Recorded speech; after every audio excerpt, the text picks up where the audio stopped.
اور تم کو اگلے لوگوں کے طریقے بتائے اور تم پر مہربانی کرے، اور اللہ جاننے والا ہے، حکمت والا ہے۔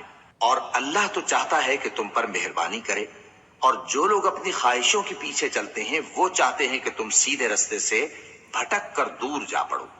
اللہ چاہتا ہے کہ تم پر سے بوجھ ہلکا کرے، اور انسان طبعاً کمزور پیدا ہوا ہے۔ مومنو، ایک دوسرے کا مال ناحق نہ کھاؤ۔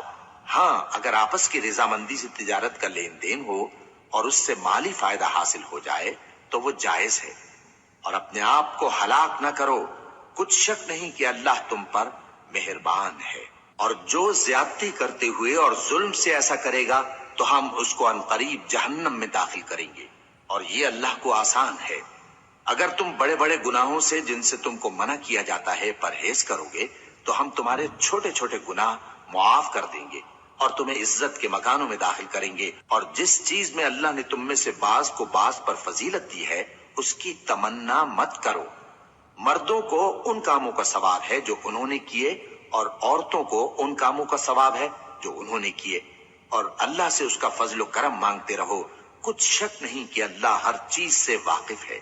اور جو مال ماں باپ اور رشتہ دار چھوڑ مریں تو حقداروں میں تقسیم کر دو کہ ہم نے ہر ایک کے حقدار مقرر کر دیے ہیں، اور جن لوگوں سے تم عہد کر چکے ہو ان کو بھی ان کا حصہ دو، بے شک اللہ ہر چیز پر نگراں ہے۔ مرد عورتوں پر حاکم ہیں، اس لیے کہ اللہ نے بعض کو بعض سے افضل بنایا ہے، اور اس لیے بھی کہ مرد اپنا مال خرچ کرتے ہیں۔ تو جو نیک بیویاں ہیں وہ فرمانبردار ہوتی ہیں، اور ان کے پیٹھ پیچھے اللہ کی حفاظت میں مال و آبرو کی خبرداری کرتی ہیں۔ اور جن عورتوں کی نسبت تمہیں معلوم ہو کہ سرکشی اور بدخوئی کرنے لگی ہیں تو پہلے ان کو زبانی سمجھاؤ، اگر نہ سمجھیں تو پھر ان کے ساتھ سونا ترک کر دو۔ اگر اس پر بھی باز نہ آئیں تو زد و کوب کرو، پھر اگر تمہارا کہنا مان لیں تو پھر ان کو ایذا دینے کا کوئی بہانہ مت ڈھونڈو، بے شک اللہ بہت اونچا ہے، بڑا ہے۔ اور اگر تم لوگوں کو معلوم ہو کہ میاں بیوی میں ان بن ہے تو ایک منصف مرد کے خاندان میں سے اور ایک منصف عورت کے خاندان میں سے مقرر کرو، وہ اگر صلح کرا دینی چاہیں گے تو اللہ ان میں موافقت پیدا کر دے گا۔ کچھ شک نہیں کہ اللہ سب کچھ جانتا ہے، سب باتوں سے خبردار ہے۔ اور اللہ ہی کی عبادت کرو اور اس کے ساتھ کسی چیز کو شریک نہ بناؤ، اور ماں باپ اور قرابت والوں اور یتیموں اور ناداروں اور رشتہ دار ہمسایوں اور اجنبی ہمسایوں اور پاس بیٹھنے والوں اور مسافروں اور جو لوگ تمہارے قبضے میں ہوں سب کے ساتھ حسن سلوک کرو، بے شک اللہ تکبر کرنے والے، بڑائی مارنے والے کو دوست نہیں رکھتا۔ جو خود بھی بخل کریں اور لوگوں کو بھی بخل سکھائیں، اور جو مال اللہ نے ان کو اپنے فضل سے عطا فرمایا ہے اسے چھپا چھپا کے رکھیں، اور ہم نے کافروں کے لیے ذلت کا عذاب تیار کر رکھا ہے۔ اور جو خرچ بھی کریں تو اللہ کے لیے نہیں بلکہ لوگوں کے دکھانے کو، اور ایمان نہ اللہ پر لائیں نہ روز آخر پر۔ اور جس کا ساتھی شیطان ہوا تو کچھ شک نہیں کہ وہ برا ساتھی ہے۔ اور اگر یہ لوگ اللہ پر اور روز قیامت پر ایمان لاتے اور جو کچھ اللہ نے ان کو دیا تھا اس میں سے خرچ کرتے تو ان پر کیا مصیبت آ پڑتی، اور اللہ ان کو خوب جانتا ہے۔ اللہ کسی کی ذرہ بر بھی حق تلفی نہیں کرتا، اور اگر کسی نے نیکی کی ہوگی تو اس کو کئی گنا کر دے گا اور اپنے ہاں سے اجر عظیم بخشے گا۔ بھلا اس دن کیا حال ہوگا جب ہم ہر امت میں سے احوال بتانے والے کو بلائیں گے اور تم کو اے نبی صلی اللہ علیہ وآلہ وسلم ان لوگوں کا حال بتانے کو بطور گواہ طلب کریں گے۔ اس روز کافر اور پیغمبر کے نافرمان آرزو کریں گے کہ کاش ان کو دھسا کر زمین برابر کر دی جاتی، اور وہ اللہ سے کوئی بات چھپا نہیں سکیں گے۔ مومنو، جب تم نشے کی حالت میں ہو تو جب تک ان الفاظ کو جو منہ سے کہو سمجھنے نہ لگو نماز کے پاس نہ جاؤ، اور جنابت کی حالت میں بھی نماز کے پاس نہ جاؤ یہاں تک کہ غسل کر لو۔ ہاں، اگر بحالت سفر رستے چلے جا رہے ہو اور پانی نہ ملنے کے سبب غسل نہ کر سکو تو تیمم کر کے نماز پڑھ لو، اور اگر تم بیمار ہو یا سفر میں ہو یا کوئی تم میں سے بیت الخلا سے ہو کر آیا ہو یا تم نے عورتوں سے مقاربت کی ہو اور تمہیں پانی نہ ملے تو پاک مٹی لو اور منہ اور ہاتھوں کا مسح کر کے تیمم کر لو، بے شک اللہ معاف کرنے والا ہے، بخشنے والا ہے۔ بھلا تم نے ان لوگوں کو نہیں دیکھا جن کو کتاب سے حصہ دیا گیا تھا کہ وہ گمراہی کو خریدتے ہیں اور چاہتے ہیں کہ تم بھی رستے سے بھٹک جاؤ، اور اللہ تمہارے دشمنوں سے خوب واقف ہے، اور اللہ ہی کافی کارساز ہے، اور اللہ ہی کافی مددگار ہے۔ اور یہ جو یہودی ہیں، ان میں کچھ لوگ ایسے بھی ہیں کہ کتاب اللہ کے کلمات کو ان کے مقامات سے ہٹا دیتی ہیں اور کہتے ہیں کہ ہم نے سن لیا اور نہیں مانا، اور کہتے ہیں سنو نہ سنوائے جاؤ، اور زبان کو مروڑ کر اور دین میں طعن کی راہ سے تم سے گفتگو کے وقت راعینا کہتی ہیں۔ اور اگر یوں کہتے کہ ہم نے سن لیا اور مان لیا، اور صرف اسمع اور راعینا کی جگہ انظرنا کہتے، تو ان کے حق میں بہتر ہوتا اور بات بھی بہت درست ہوتی۔ لیکن اللہ نے ان کے کفر کے سبب ان پر لعنت کر رکھی ہے، تو یہ کچھ تھوڑے ہی ایمان لاتی ہیں۔ اے کتاب والو، قبل اس کے کہ ہم کچھ چہروں کو مٹا دیں اور پھر ان کی پیٹھ کی طرف پھیر دیں یا ان پر اس طرح لعنت کریں جس طرح ہفتے والوں پر لعنت کی تھی، ہماری نازل فرمائی ہوئی کتاب پر جو تمہاری کتاب کی بھی تصدیق کرتی ہے ایمان لے آؤ۔ اور اللہ نے جو حکم فرمایا سو سمجھ لو کہ ہو چکا۔ اللہ اس گناہ کو نہیں بخشے گا کہ کسی کو اس کا شریک بنایا جائے، اور اس کے سوا اور گناہ جس کو چاہے معاف کر دے، اور جس نے اللہ کا شریک مقرر کیا اس نے بڑا بہتان باندھا۔ کیا تم نے ان لوگوں کو نہیں دیکھا جو اپنے آپ کو پاکیزہ کہتے ہیں؟ نہیں، بلکہ اللہ ہی جس کو چاہتا ہے پاکیزہ کرتا ہے، اور ان پر دھاگے برابر بھی ظلم نہیں ہوگا۔ دیکھو یہ اللہ پر کیسا جھوٹ طوفان باندھتے ہیں، اور یہی کھلا گناہ کافی ہے۔ بھلا تم نے ان لوگوں کو نہیں دیکھا جن کو کتاب سے حصہ دیا گیا ہے کہ بتوں اور شیطان کو مانتے ہیں، اور کفار کے بارے میں کہتے ہیں کہ یہ لوگ مومنوں کی نسبت سیدھے رستے پر ہیں۔ یہی لوگ ہیں جن پر اللہ نے لعنت کی ہے، اور جس پر اللہ لعنت کرے تو تم اس کا کسی کو مددگار نہ پاؤ گے۔ کیا ان کے پاس بادشاہی کا کچھ حصہ ہے؟ اس صورت میں تو یہ لوگوں کو تل برابر بھی نہ دیں گے۔ یا جو اللہ نے لوگوں کو اپنے فضل سے دے رکھا ہے اس کا حسد کرتے ہیں۔ تو ہم نے خاندان ابراہیم کو کتاب اور دانائی عطا فرمائی تھی اور سلطنت عظیم بھی بخشی تھی۔ پھر لوگوں میں سے کسی نے تو اس کتاب کو مانا اور کوئی اس سے رکا رہا، تو ان نہ ماننے والوں کے لیے دوزخ کی جلتی ہوئی آگ کافی ہے۔ جن لوگوں نے ہماری آیتوں سے کفر کیا ان کو ہم عنقریب آگ میں داخل کریں گے۔ جب کبھی ان کی کھالیں گل جائیں گی تو ہم ان کو اور کھالیں بدل کر دیں گے تاکہ ہمیشہ عذاب کا مزہ چکھتے رہیں۔ بے شک اللہ غالب ہے، حکمت والا ہے۔ اور جو لوگ ایمان لائے اور عمل نیک کرتے رہے ان کو ہم بہشتوں میں داخل کریں گے جن کے نیچے نہریں بہ رہی ہیں، وہ ان میں ہمیشہ ہمیشہ رہیں گے۔ وہاں ان کے لیے پاک بیویاں ہیں اور ان کو ہم گھنے سائے میں داخل کریں گے۔ مسلمانوں، اللہ تم کو حکم دیتا ہے کہ امانت والوں کی امانتیں ان کے حوالے کر دیا کرو، اور جب لوگوں میں فیصلہ کرنے لگو تو انصاف سے فیصلہ کیا کرو۔ اللہ تمہیں بہت خوب نصیحت کرتا ہے، بے شک اللہ سنتا ہے، دیکھتا ہے۔ مومنو، اللہ اور اس کے رسول کی فرما برداری کرو، اور جو تم میں سے صاحب حکومت ہیں ان کی بھی۔ پھر اگر کسی بات میں تم میں اختلاف واقع ہو تو اگر اللہ اور روز آخر پر ایمان رکھتے ہو تو اس میں اللہ اور اس کے رسول کے حکم کی طرف رجوع کرو۔ یہ بہت اچھی بات ہے اور اس کا انجام بھی اچھا ہے۔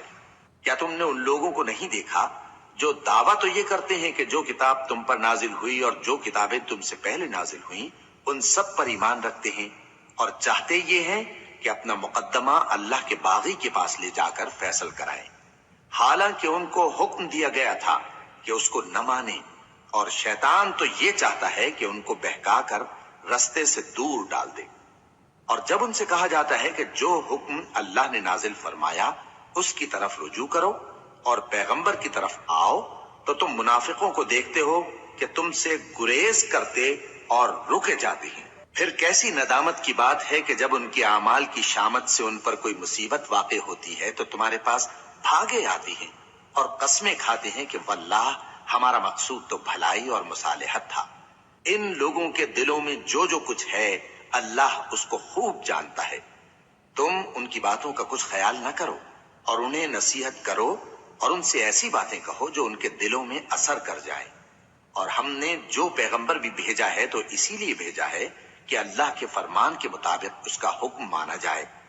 اور یہ لوگ جب اپنے حق میں ظلم کر بیٹھے تھے، اگر تمہارے پاس آتے اور اللہ سے بخشش مانگتے اور پیغمبر بھی ان کے لیے بخشش طلب کرتے تو اللہ کو معاف کرنے والا بڑا مہربان پاتے۔ بس تمہارے پروردگار کی قسم، یہ لوگ جب تک اپنے تنازعات میں تمہیں منصف نہ بنائیں اور جو فیصلہ تم کر دو اس سے اپنے دل میں تنگ بھی نہ ہوں بلکہ اس کو خوشی سے مان لیں، تب تک مومن نہیں ہوں گے۔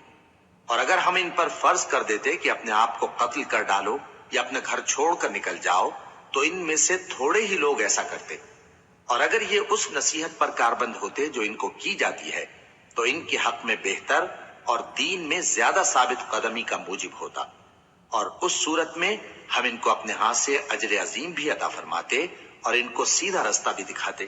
اور جو لوگ اللہ اور اس کے رسول کی اطاعت کرتے ہیں وہ قیامت کے روز ان لوگوں کے ساتھ ہوں گے جن پر اللہ نے بڑا فضل کیا، یعنی انبیاء اور صدیق اور شہید اور صالحین، اور ان لوگوں کی رفاقت بہت ہی خوب ہے۔ یہ اللہ کا فضل ہے اور اللہ جاننے والا کافی ہے۔ مومنوں، جہاد کے لیے ہتھیار لے لیا کرو، پھر یا تو جماعت جماعت ہو کر نکلا کرو یا سب اکٹھے کوچ کیا کرو۔ اور تم میں کوئی ایسا بھی ہے کہ خواہ مخواہ دیر لگاتا ہے اور پیچھے رہ جاتا ہے، پھر اگر تم پر کوئی مصیبت پڑ جائے تو کہتا ہے کہ اللہ نے مجھ پر بڑی مہربانی کی کہ میں ان میں موجود نہ تھا۔ اور اگر اللہ تم پر فضل کرے تو اس طرح سے کہ گویا تم میں اس میں دوستی تھی ہی نہیں، افسوس کرتا اور کہتا ہے کہ کاش میں بھی ان کے ساتھ ہوتا تو مقصد عظیم حاصل ہوتا۔ اب جو لوگ آخرت کو خریدتے اور اس کے بدلے دنیا کی زندگی کو بیچنا چاہتے ہیں ان کو چاہیے کہ اللہ کی راہ میں جنگ کریں، اور جو شخص اللہ کی راہ میں جنگ کرے پھر شہید ہو جائے یا غلبہ پائے ہم عنقریب اس کو بڑا ثواب دیں گے۔ اور تم کو کیا ہوا ہے کہ اللہ کی راہ میں اور ان بے بس مردوں اور عورتوں اور بچوں کی خاطر نہیں لڑتے جو دعائیں کیا کرتے ہیں کہ اے پروردگار ہم کو اس شہر سے جس کے رہنے والے ظالم ہیں نکال کر کہیں اور لے جا، اور اپنی طرف سے کسی کو ہمارا حامی بنا اور اپنی ہی طرف سے کسی کو ہمارا مددگار مقرر فرما۔ جو مومن ہیں وہ تو اللہ کی راہ میں لڑتے ہیں، اور جو کافر ہیں وہ شیطان کی راہ میں لڑتے ہیں، سو تم شیطان کے مددگاروں سے لڑو اور ڈرو مت، کیونکہ شیطان کا داؤ کمزور ہوتا ہے۔ بھلا تم نے ان لوگوں کو نہیں دیکھا جن کو پہلے یہ حکم دیا گیا تھا کہ اپنے ہاتھوں کو جنگ سے روکے رہو اور نماز پڑھتے اور زکوٰۃ دیتے رہو، پھر جب ان پر جہاد فرض کر دیا گیا تو بعض لوگ ان میں سے لوگوں سے یوں ڈرنے لگے جیسے اللہ سے ڈرا کرتے ہیں بلکہ اس سے بھی زیادہ، اور کہنے لگے کہ اے اللہ تو نے ہم پر جہاد جلد کیوں فرض کر دیا، تھوڑی مدت اور ہمیں کیوں مہلت نہ دی۔ اے پیغمبر ان سے کہہ دو کہ دنیا کا فائدہ بہت تھوڑا ہے اور بہت اچھی چیز تو پرہیزگار کے لیے نجات آخرت ہے، اور تم پر دھاگے برابر بھی ظلم نہیں کیا جائے گا۔ اے جہاد سے ڈرنے والو، تم کہیں رہو، موت تو تمہیں آ کر رہے گی، خواہ مضبوط قلعوں میں رہو۔ اور ان لوگوں کو اگر کوئی فائدہ پہنچتا ہے تو کہتے ہیں یہ اللہ کی طرف سے ہے، اور اگر کوئی مصیبت پہنچتی ہے تو اے پیغمبر تم سے کہتے ہیں کہ یہ آپ کی وجہ سے ہمیں پہنچی ہے۔ کہہ دو کہ رنج و راحت سب اللہ ہی کی طرف سے ہے۔ ان لوگوں کو کیا ہو گیا ہے کہ بات بھی نہیں سمجھ سکتے؟ اے آدم زاد، تجھ کو جو فائدہ پہنچے وہ اللہ کی طرف سے ہے، اور جو نقصان پہنچے وہ تیری ہی شامت اعمال کی وجہ سے ہے۔ اور اے نبی، ہم نے تم کو لوگوں کی ہدایت کے لیے پیغمبر بنا کر بھیجا ہے، اور اس بات کا اللہ ہی گواہ کافی ہے۔ جو شخص رسول کی فرما برداری کرتا ہے تو بے شک اس نے اللہ کی فرما برداری کی، اور جو نافرمانی کرے تو اے پیغمبر تمہیں ہم نے ان کا نگہبان بنا کر نہیں بھیجا۔ اور یہ لوگ منہ سے تو کہتے ہیں کہ آپ کی فرما برداری دل سے منظور ہے، مگر جب تمہارے پاس سے چلے جاتے ہیں تو ان میں سے بعض لوگ رات کو تمہاری باتوں کے خلاف مشورے کرتے ہیں، اور جو مشورے یہ کرتے ہیں اللہ ان کو لکھ لیتا ہے، سو ان کا کچھ خیال نہ کرو اور اللہ پر بھروسہ رکھو، اور اللہ ہی کافی کارساز ہے۔ بھلا یہ قرآن میں غور کیوں نہیں کرتے؟ اگر یہ اللہ کے سوا کسی اور کا کلام ہوتا تو اس میں وہ بہت سا اختلاف پاتے، اور جب ان کے پاس امن یا خوف کی کوئی خبر پہنچتی ہے تو اسے مشہور کر دیتی ہیں، حالانکہ اگر اس کو پیغمبر اور اپنے ذمہ داروں کے پاس پہنچاتے تو تحقیق کرنے والے اس کی تحقیق کر لیتے. اور اگر تم پر اللہ کا فضل اور اس کی مہربانی نہ ہوتی تو چند آدمیوں کے سوا تم سب شیطان کے پیرو ہو جاتے. سو اے پیغمبر، اللہ کی راہ میں لڑو، تم اپنے سوا کسی کے ذمہ دار نہیں ہو. اور مومنوں کو بھی ترغیب دو، قریب ہے کہ اللہ کافروں کی لڑائی کو بند کر دے، اور اللہ شدید ترین جنگ کرنے والا ہے اور سزا دینے کے لحاظ سے بھی بہت سخت ہے. جو شخص نیک بات کی سفارش کرے تو اس کو اس کے ثواب میں سے حصہ ملے گا، اور جو بری بات کی سفارش کرے اس کو اس کے عذاب میں سے حصہ ملے گا. اور اللہ ہر چیز پر قدرت رکھتا ہے. اور جب تم کو کوئی دعا دے تو جواب میں تم اس سے بہتر کلمے سے اسے دعا دو یا انہی لفظوں سے دعا دو. بے شک اللہ ہر چیز کا حساب لینے والا ہے. اللہ وہ معبود برحق ہے کہ اس کے سوا کوئی عبادت کے لائق نہیں. وہ قیامت کے دن تم سب کو ضرور جمع کرے گا، اور اللہ سے بڑھ کر بات کا سچا کون ہوگا؟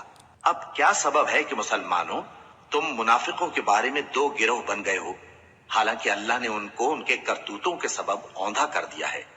کیا تم چاہتے ہو کہ جس شخص کو اللہ نے گمراہ رہنے دیا ہے اس کو رستے پر لے آؤ، اور جس شخص کو اللہ گمراہ رہنے دے تم اس کے لیے کبھی بھی رستہ نہیں پاؤ گے؟ وہ تو یہ چاہتے ہیں کہ جس طرح وہ خود کافر ہیں اسی طرح تم بھی کافر ہو کر سب برابر ہو جاؤ. تو جب تک وہ اللہ کی راہ میں وطن نہ چھوڑ جائیں ان میں سے کسی کو دوست نہ بنانا. اگر ترک وطن کو قبول نہ کریں تو ان کو پکڑ لو اور جہاں پاؤ قتل کر دو، اور ان میں سے کسی کو اپنا رفیق اور مددگار نہ بناؤ. مگر جو لوگ ایسے لوگوں سے جا ملے ہوں جن میں اور تم میں صلح کا عہد ہو، یا اس حال میں کہ ان کے دل تمہارے ساتھ یا اپنی قوم کے ساتھ لڑنے سے بھیج رہے ہوں، تمہارے پاس آ جائیں تو اور بات ہے. اور اگر اللہ چاہتا تو ان کو تم پر غالب کر دیتا تو وہ تم سے ضرور لڑتے.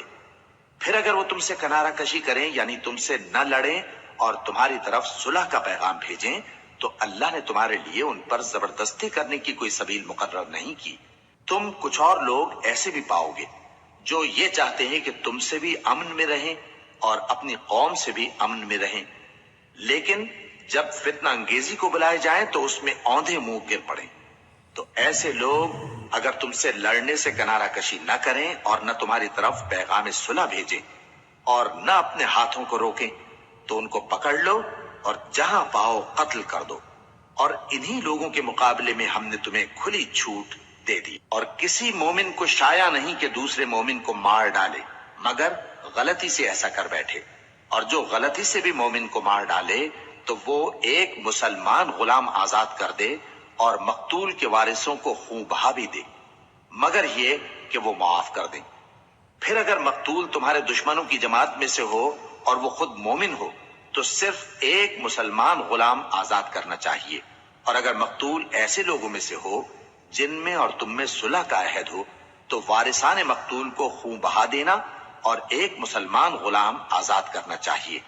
اور جس کو یہ میسر نہ ہو وہ متواتر 2 مہینے کے روزے رکھے.